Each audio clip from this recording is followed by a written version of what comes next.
চট্টগ্রামে আর কোনো খুন হবে না, আর কোনো চাঁদাবাজি হবে না, আর কোনো সন্ত্রাস হবে না। জামাত ইসলামী দ্বিতীয় স্বাধীনতা যুদ্ধে যারা শহীদ হয়েছেন, পঙ্গু হয়েছেন, আহত হয়েছেন, তাদের প্রত্যেকের বাড়িতে গিয়ে তাদের পাশে দাঁড়ানোর জন্য সিদ্ধান্ত নিয়েছে সারা বাংলাদেশে। কি ঘটনা ঘটেছে আপনারা জানেন, বর্ণনা দেওয়ার সময় নেই যেহেতু নামাজ। আপনাকে জানেন কি হয়েছে? নির্বিচারে 1000-এরও বেশি মানুষকে হত্যা করা হয়েছে। পৃথিবীর ইতিহাসে এই নদীর বিরল। জামশেদ সেরকম একজন বীর, যে গুলির মুখে নিজেকে সঁপে দিয়েছে, তার জন্য গর্ব অনুভব করি এবং আল্লাহ রাব্বুল আলামিন তাকে জান্নাতুল ফেরদাউস নসিব করুক এই কামনা করি, প্রার্থনা করি। অনেক কথা 16 বছরের জমাকৃত আছে। এই ফেলনা, সাদিয়ারি, দেড়কোটা, সন্দেশকরা, 14 গ্রাম, এগুলো আমার নিজের গ্রাম। বারবার আপনারা বহুভাবে আমাকে সমর্থন দিয়েছেন, নির্বাচিত করেছেন। আমি আপনাদের প্রতি কৃতজ্ঞ, চিরকৃতজ্ঞ।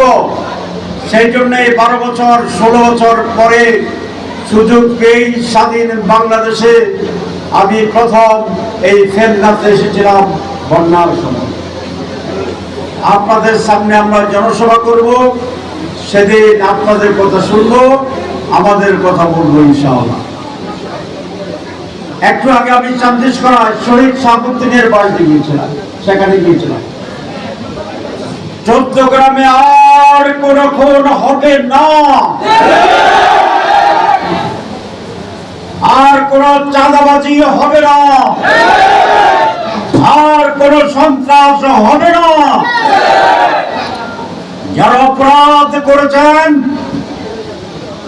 আমরা তাদের বাড়ি হামলা করতে পারতাম,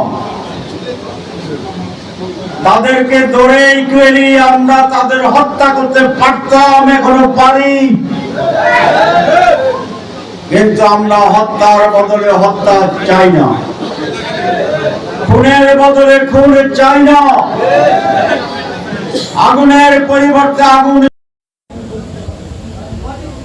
তাদের বিচার করা হবে, কয়েকদিনের ভিতরে মামলা হবে।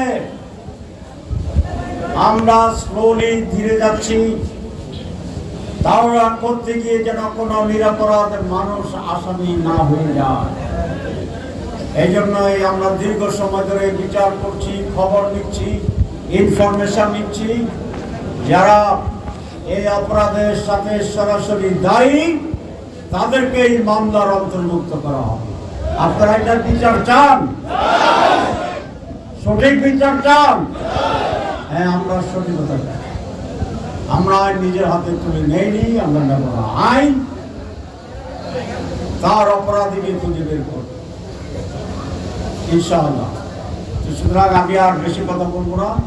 আজকে বাংলাদেশ জামাত ইসলামীর পক্ষ থেকে আমাদের শহীদ জামশেদের পরিবারের কাছে আমরা 2 লক্ষ টাকা জামাতের কেন্দ্র থেকে তার পরিবারের জন্য সহযোগিতা দেওয়া হবে।